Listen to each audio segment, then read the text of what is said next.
Hey guys, how's it going? Welcome back. We're going to make this quick. So this is my Savage 64F, and it has a synthetic stock. I'll be doing the same modification, or replacement we'll say, to my Camel one because, well, this is the garbage they put in there. And this is for wood. It is not meant for plastic. Okay? Anyways, that's Savage for you. I mean, but the thing's stripped. I'm like, I thought my bipod was broke. Turns out it's not my bipod. It was this thing was stripped out. And you can't exactly repair plastic that easily. Okay? And if you do manage to do it, you may make a mess. Who the hell knows? But once the threads are stripped out, you're kind of really done unless you got some equipment in order to do plastic repair, which means you need something that's going to have a good weld to it and etc.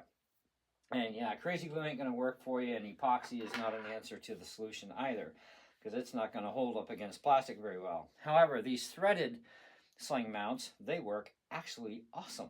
So anyhow, so you've got your bottom end. They have a washer that goes on the bottom here. And then, of course, on the inside, you've got the screw coming up the other side in this area. So what we're going to do first is we're going to make sure that when we put this back together that the barrel is not contacting the screw, but we need to tighten it down first really snug to ensure that, okay? Because we may have to clip it.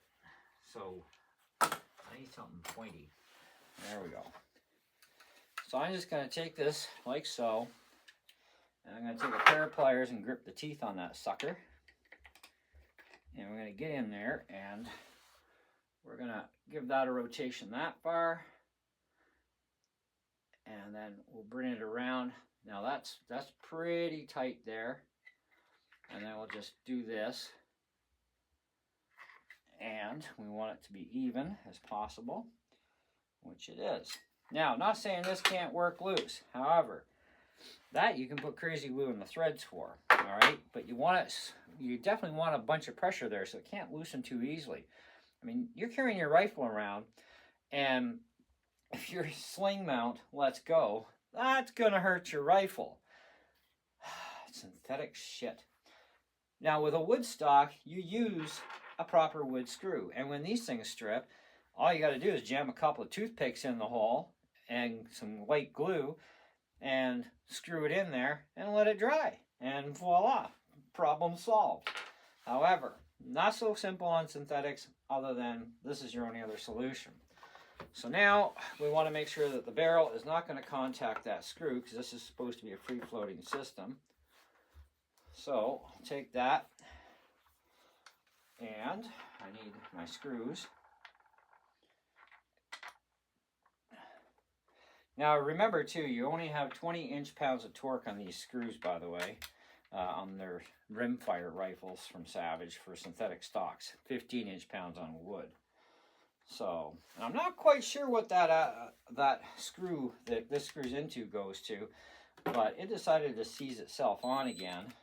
So I had to break it free again. So this time I torqued it down to about 25 inch-pounds. Anyways, so it's a lot better now.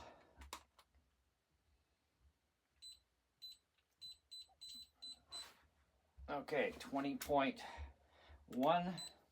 That's close enough. Now the bottom screw. Make sure that's zeroed.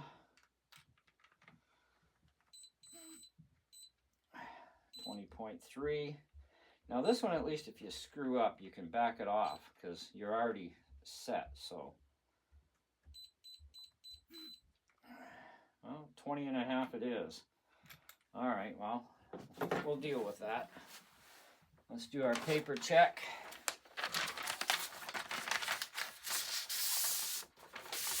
Good clearance. Fold it in half again. No issue. Let's fold it in half again.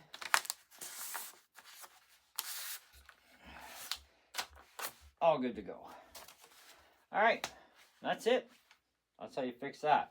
Now, when this one lets go, that's going to be another story.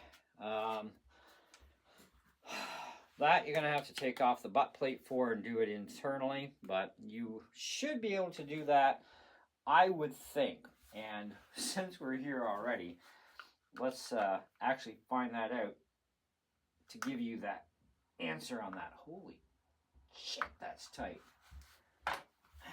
Wow. Okay. Did we get a star in this kit? Yes, we did. I don't know why they have those down so tight.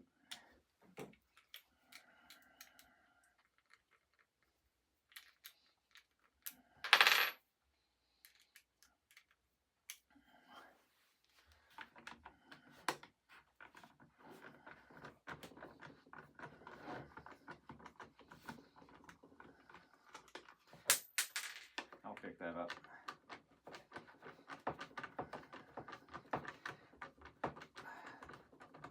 I've never been a fan of synthetic, but what the gun comes with is what the gun comes with. If you want to buy a custom stock later on, well, that's your call. Okay, so let's take a look and see what we got.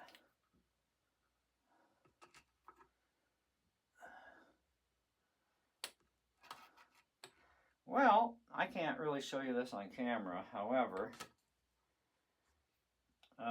you're going to have to drill the hole all the way through if you do have a problem, and then you'll be able to use the same thing on the back side.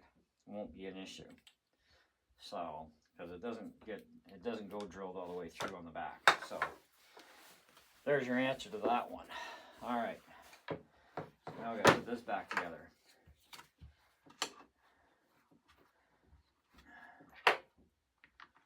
That's crazy stuff.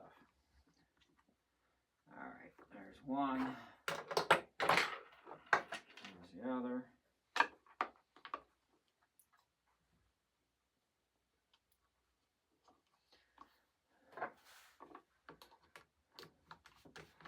So, now I bought a pack literally of, what is it, 12? So you get holy crap. So you get 4 threaded ones with nuts. They all come with white washers, and you get the rest of them as shorts and longs for the wooden ones with a washer. Notice this one didn't have a washer on it either when it came out. I don't know if it ever did, because I actually don't think it, no, actually it didn't have one. Or no, yeah, it did. I just don't remember what damn washer is. It doesn't matter because I got a new one anyway, so. But anyhow, I don't know what the inch pounds on those screws are supposed to be, but they just both went to 20. So there you go, all fixed, ready to rock and roll. Now we can get our bipod back on there. Now I got one more gun to do before it breaks, okay? So that's how you do it. It's pretty simple and easy. So don't freak out if it scripts. Just go onto Amazon or go to your local gun shop. Get yourself a pack of those things or a kit worth. Seriously, you're going to be this much? There we go. Anyway, and I saw them at Aldi's today. You can get just all threaded ones or just all wood ones, different lengths, right? I think they were something like $10 or something. No, they were, I paid $14 for that kit. I think they were like they were under $20, okay, for a whole pack of them, of just each style. So, but that's at Always Armory here in Powassan. So, unless you live here, well, there you go. Go to your local gun shop. Or, like I said, go on Amazon, get it there, and you'll be fine. Anyways, I'm out. See ya.